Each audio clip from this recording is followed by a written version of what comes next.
You're overreacting as always. Can't you just get over it and move on? Bryce's dismissive words hit me like a slap across the face. I stared at him in disbelief, my chest tightening as the all-too-familiar frustration boiled within me. How many times had I pleaded with him to understand what I was going through with my health issues? How many nights did I cry myself to sleep, longing for his compassion and support?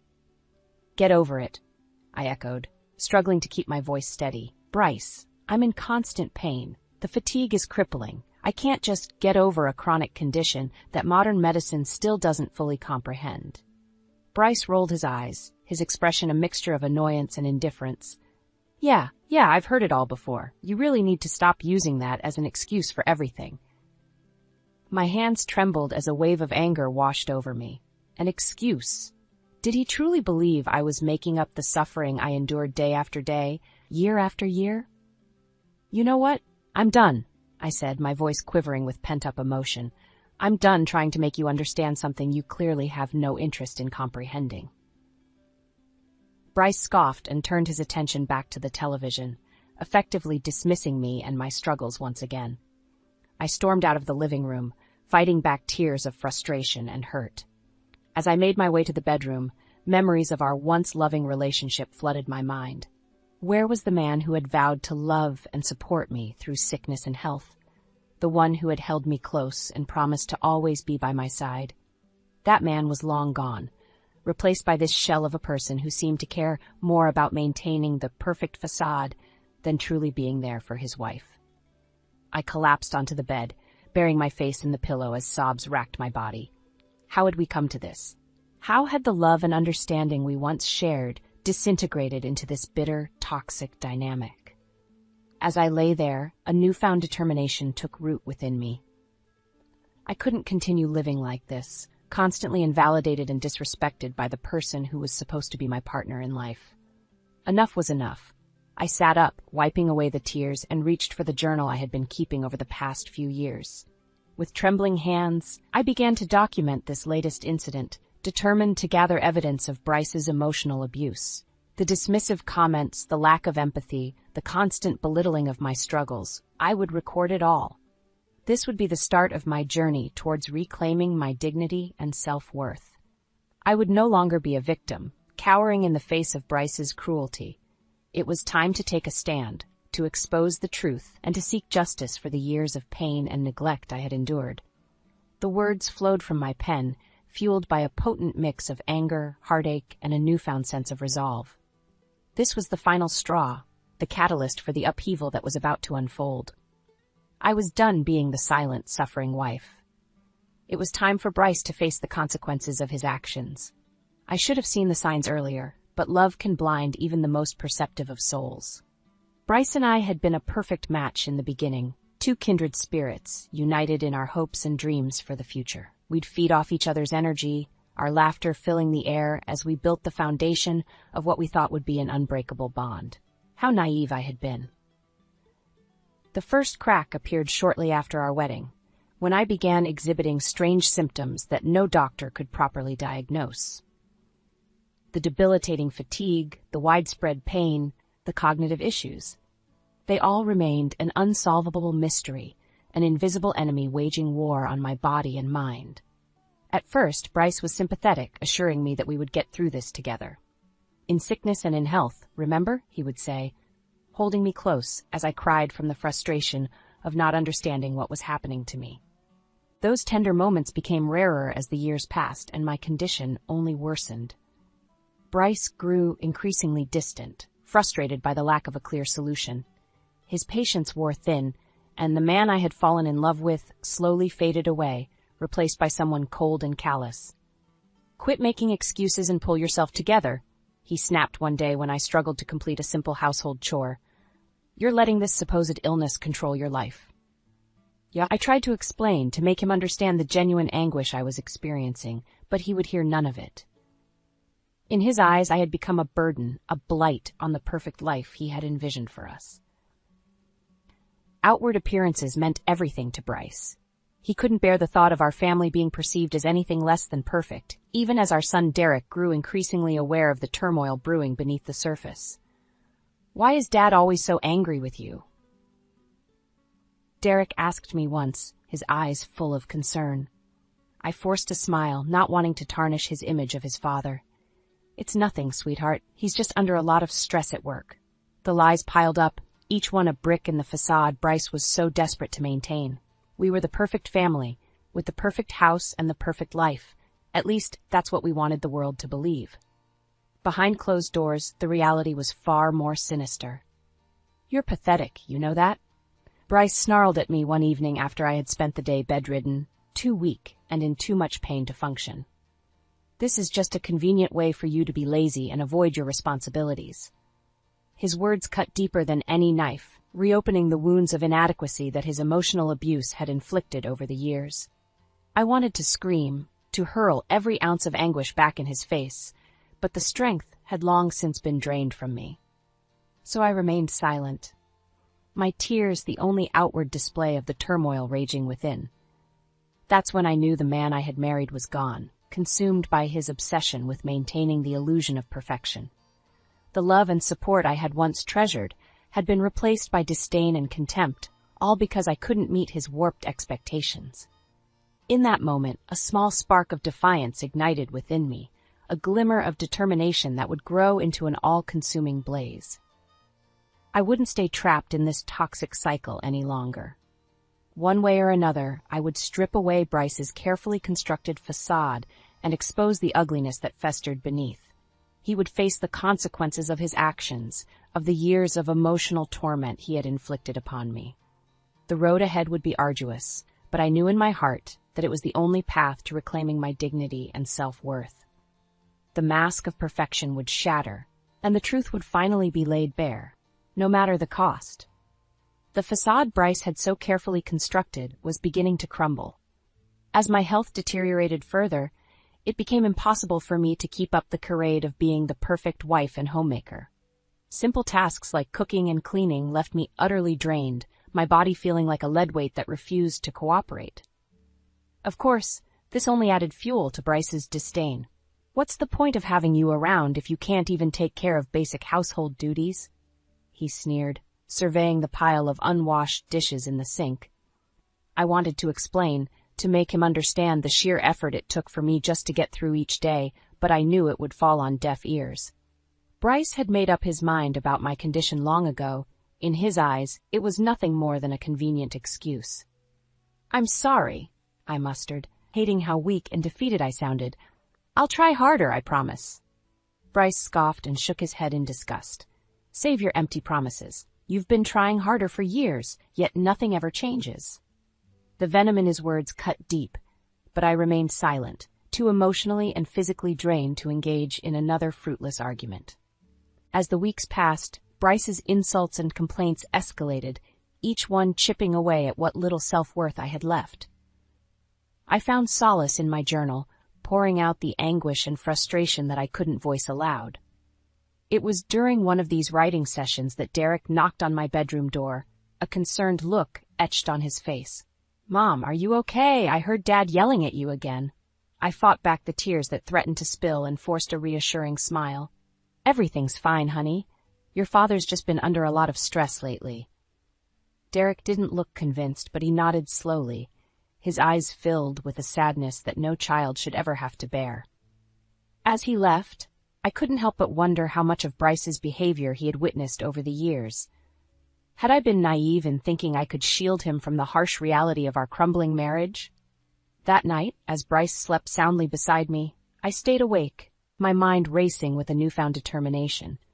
I couldn't continue living like this, constantly demeaned and belittled by the man who was supposed to love and cherish me. Enough was enough.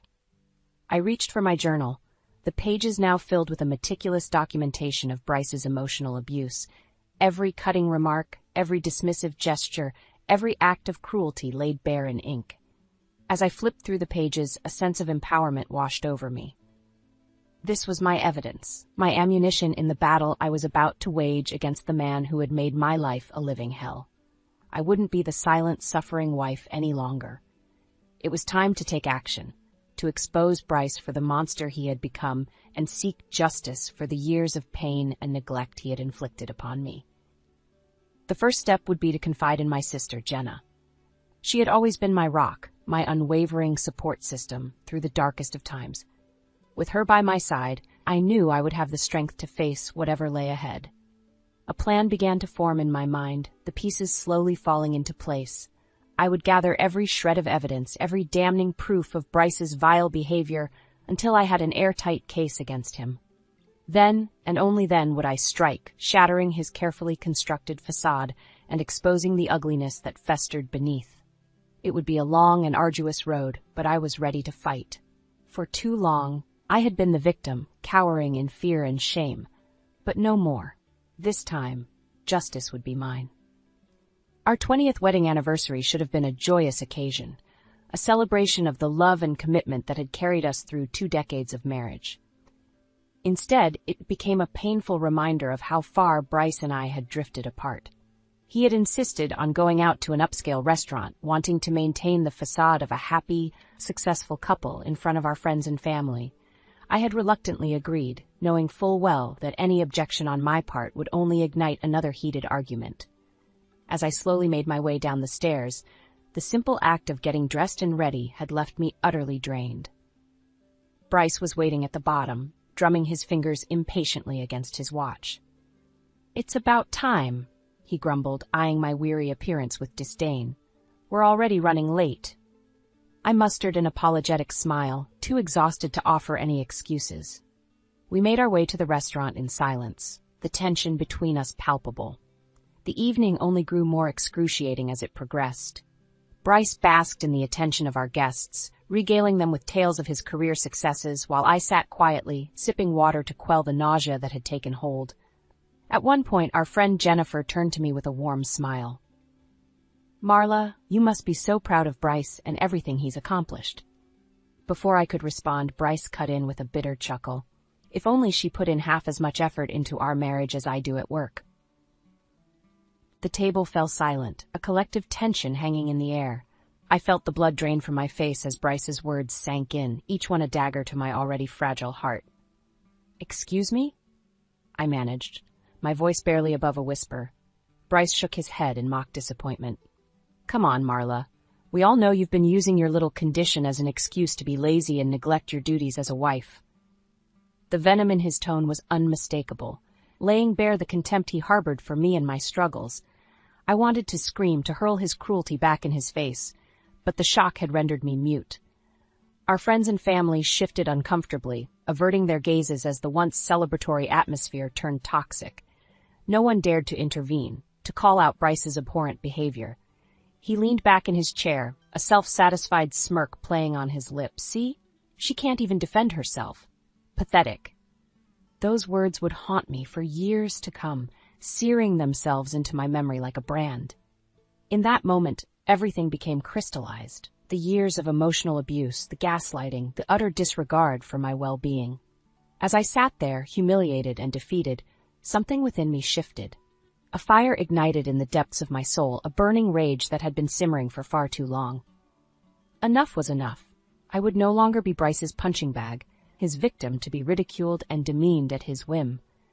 The gloves were coming off, and I would stop at nothing to bring him to his knees, to make him suffer as he had made me suffer for so long. The rest of the evening passed in a blur, my mind already plotting my vengeance. Bryce continued to revel in his cruelty, oblivious to the storm brewing within me. As we arrived home, I went straight to my room, locking the door behind me.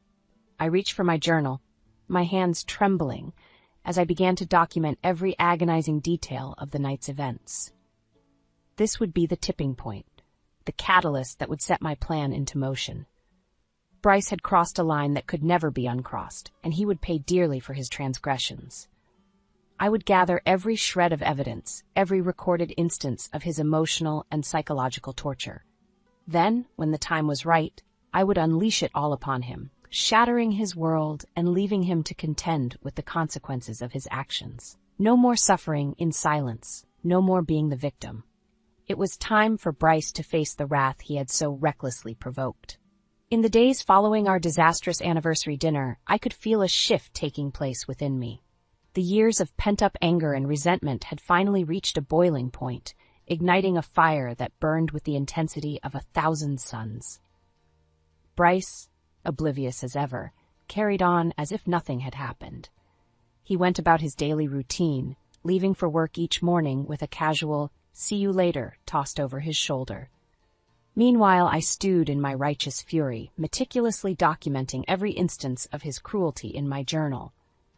It was during one of these writing sessions that Jenna stopped by unannounced. She took one look at my reddened eyes and the turmoil etched into my features before enveloping me in a tight embrace.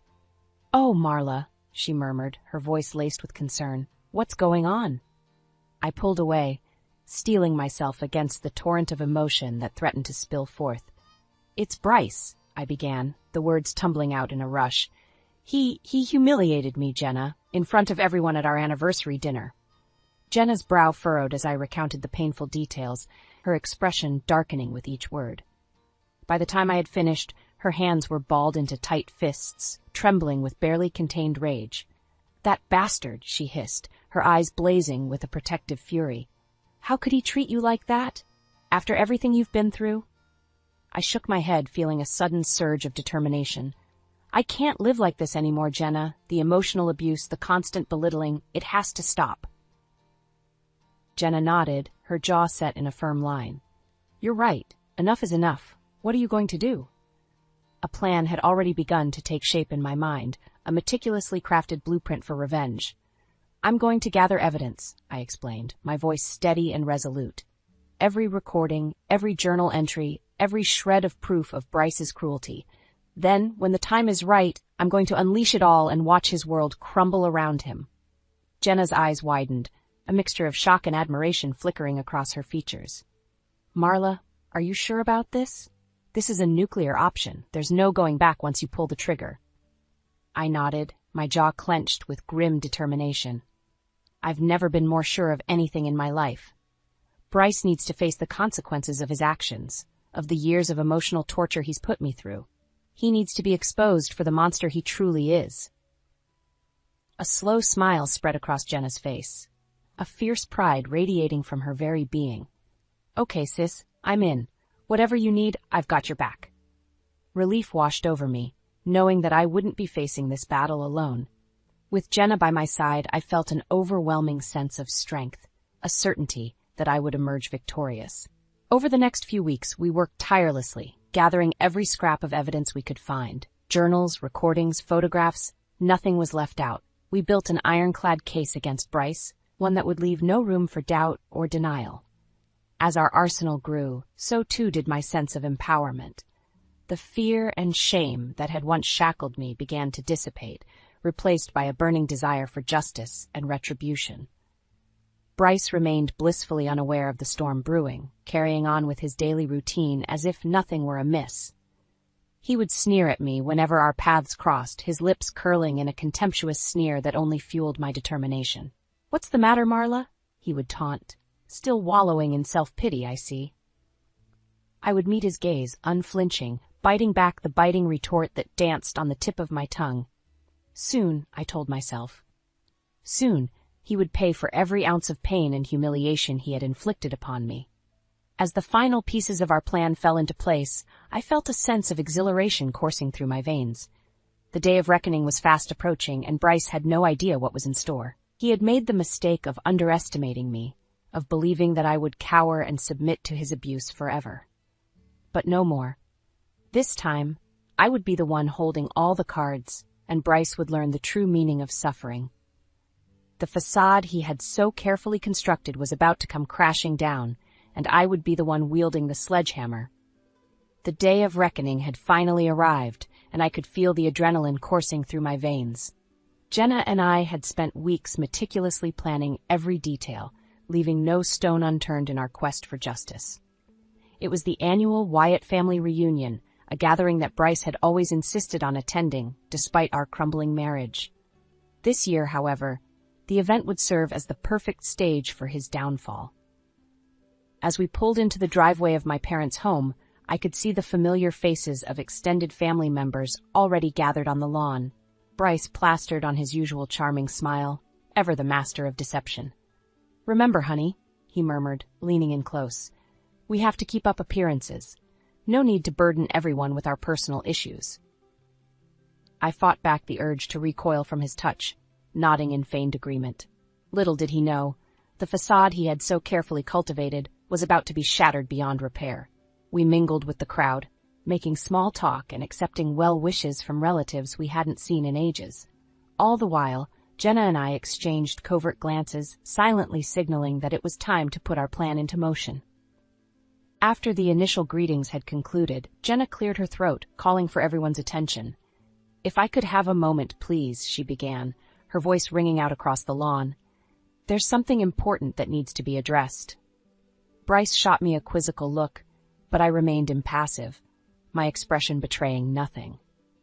"For too long, a grave injustice has been allowed to fester within our family," Jenna continued, her gaze sweeping across the gathered crowd. "An injustice that we can no longer turn a blind eye to." Murmurs of confusion rippled through the crowd, but Jenna pressed on, undeterred.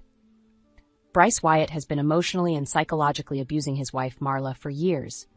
Today, we're going to put an end to his cruelty, once and for all." A hush fell over the gathering as Jenna's words sank in. Bryce's face contorted in a mixture of shock and outrage, but before he could interject, Jenna was already unveiling our carefully curated evidence. Audio recordings of Bryce's vicious tirades filled the air, his voice dripping with venom and contempt as he hurled insult after insult at me. Documented journal entries detailing the years of emotional torment were passed around, laying bare the depths of his cruelty. And then, the pièce de résistance, the video footage from our anniversary dinner, capturing Bryce's public humiliation in all its excruciating detail. As the scene played out on the screen, gasps and murmurs of outrage echoed through the crowd. Bryce stood frozen, his mouth agape as the carefully constructed facade he had so meticulously maintained came crashing down around him. "How could you?" My mother's voice cut through the tension, her eyes brimming with tears.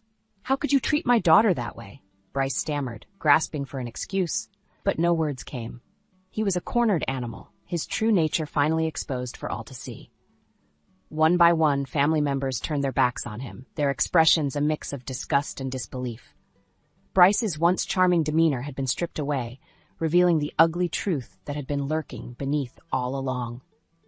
As the weight of his actions bore down upon him, Bryce's veneer of confidence crumbled.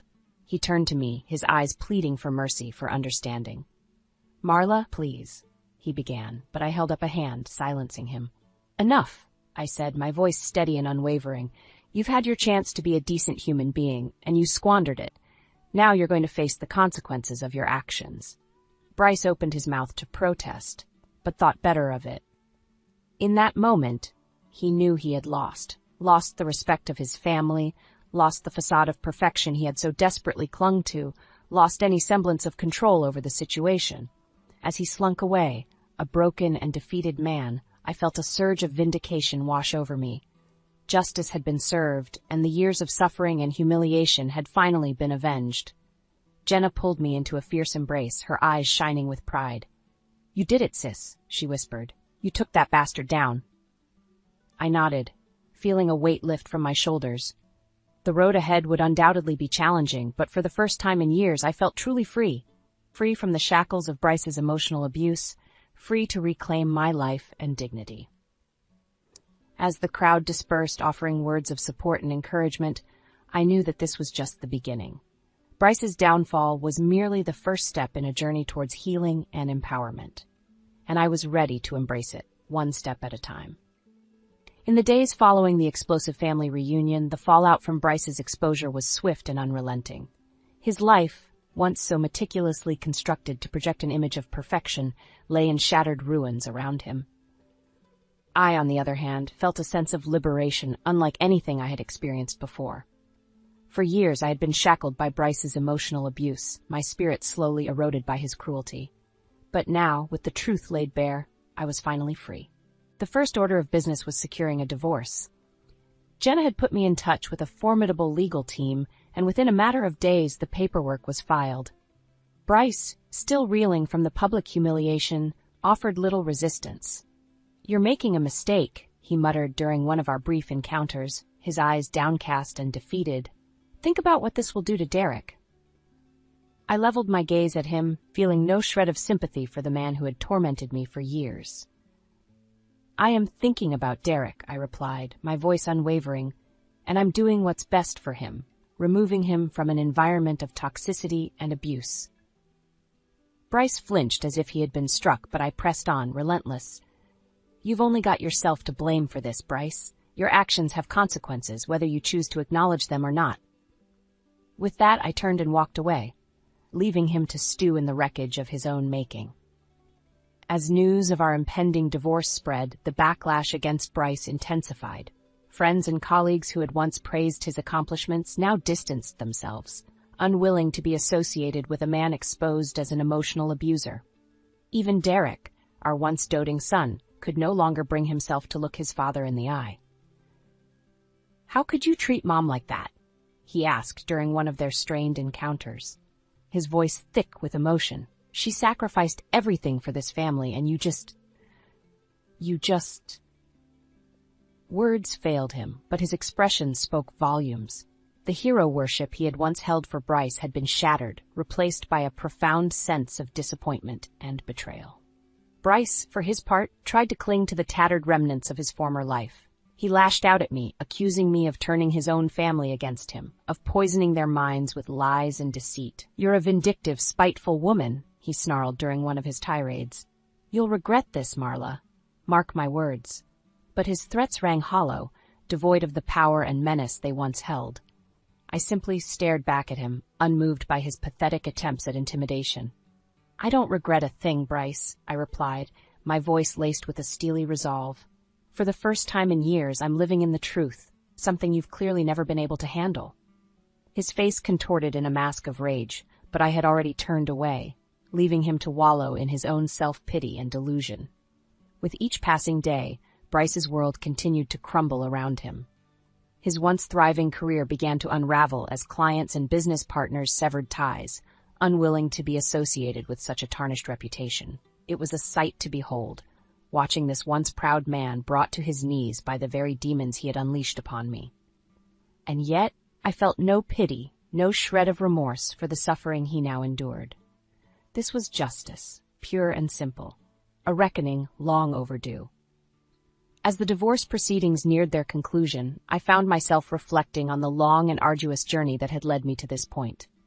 The years of suffering, the constant belittling and emotional abuse, the endless nights spent wondering where the man I had married had gone. But now, as I prepared to embark on a new chapter of my life, those memories seemed to fade into the distance. The shackles that had once bound me had been broken, and I was finally free to spread my wings and soar. Jenna pulled me into a fierce embrace as the final papers were signed, her eyes shining with a mixture of pride and relief. "You did it, sis," she whispered, her voice thick with emotion. "You survived the storm, and you came out stronger on the other side." I nodded, feeling a weight lift from my shoulders. The road ahead was uncertain, but for the first time in years, I felt a glimmer of hope, a belief that better days lay ahead, free from the toxicity and cruelty that had once defined my existence. As I stepped out into the world, a newfound sense of empowerment coursed through my veins. I was a survivor, a warrior who had faced the darkness head-on and emerged victorious. And Bryce? Well, he was nothing more than a footnote in my story, a mere obstacle that had been overcome, a reminder of the strength and resilience that burned within me. The future was mine to shape, and I intended to seize it with both hands, leaving the pain and suffering of the past far behind me. A new chapter was about to begin, and I couldn't wait to see what it had in store. Chapter 8: A New Beginning. The divorce had been finalized, and with it, a weight had been lifted from my shoulders. I was officially free from the shackles of Bryce's emotional abuse, free to start anew and reshape my life on my own terms. Of course, that didn't mean the process was easy. There were still hurdles to overcome, lingering scars from years of torment that would take time to heal. But I was committed to the journey, fueled by a newfound sense of determination and self-worth. The first order of business was securing a favorable settlement, one that would provide me with the financial means to build the life I deserved. Jenna's legal team had proven their mettle, negotiating a generous payout that encompassed a sizable portion of our shared assets. You earned every penny of this, Marla, Jenna assured me as we reviewed the settlement details. Don't let anyone tell you otherwise. I nodded, still somewhat in disbelief that this chapter of my life was truly coming to a close. For so long, I had been trapped in a cycle of fear and self-doubt, conditioned by Bryce's emotional manipulations to believe that I deserved nothing better. But now, with the evidence of his cruelty laid bare and the law on my side, I could finally break free from those toxic thought patterns. I was worthy of happiness, of respect, of building a life on my own terms. With the financial security provided by the settlement, I made the decision to invest a portion of the funds into a cause close to my heart, a foundation dedicated to supporting others suffering from the same chronic condition that had once been the catalyst for Bryce's abuse. It was a way for me to turn my pain into purpose, to ensure that no one else would have to endure the isolation and emotional torment that I had faced for so many years. This is amazing, Mom, Derek said, his eyes shining with pride as we toured the Foundation's newly opened headquarters. I can't think of a better way to help people and raise awareness. I pulled him into a tight embrace, overwhelmed by the surge of emotions welling up within me. For too long, I had shielded Derek from the harsh realities of my marriage, desperate to preserve his image of his father. But now, with the truth laid bare, we were able to forge a deeper connection, built on honesty and mutual respect. Thank you, sweetheart, I murmured, fighting back tears of joy. Your support means everything to me. As the foundation took shape and our outreach efforts began in earnest, I found myself bearing witness to the incredible resilience of the human spirit. The stories I encountered, the tales of perseverance in the face of overwhelming adversity, only served to strengthen my own resolve. I was no longer the broken, downtrodden woman who had once cowered in fear of her husband's wrath. I was a survivor, a warrior who had emerged from the ashes of emotional abuse, stronger and more determined than ever before. And Bryce? Well, his fate had been sealed the moment he chose to prioritize his own selfish desires over the well-being of his family. The once powerful businessman had become a pariah, his reputation in tatters and his professional prospects all but non-existent. I caught glimpses of him from time to time, a mere shadow of his former self, disheveled, haunted by the demons of his own making. Our paths would cross, and for a fleeting moment our eyes would meet, a silent acknowledgement of the chasm that now separated us. But I felt no pity, no remorse for the man who had inflicted so much pain and suffering upon me. This was the bed he had made for himself, and now he would lie in it, forever haunted by the consequences of his actions. As for me, I was focused on the future, a future that seemed brighter and more promising with each passing day. The foundation continued to grow, its reach extending to communities across the country, offering solace and support to those who had once felt so alone. And at the center of it all was a woman reborn, a phoenix risen from the ashes of emotional turmoil, spreading her wings and soaring towards new horizons. It was a new beginning, a fresh start that had been hard-won through years of struggle and perseverance. And as I looked ahead, I couldn't help but feel a sense of gratitude for the journey that had brought me to this point. The road had been long and arduous, but in the end, justice had prevailed. I had reclaimed my life, my dignity, and my sense of self-worth, and for that, I would be forever grateful. A new chapter was unfolding, and I intended to embrace it wholeheartedly, leaving the pain and anguish of the past firmly behind me. The future was mine, and I couldn't wait to see what it had in store.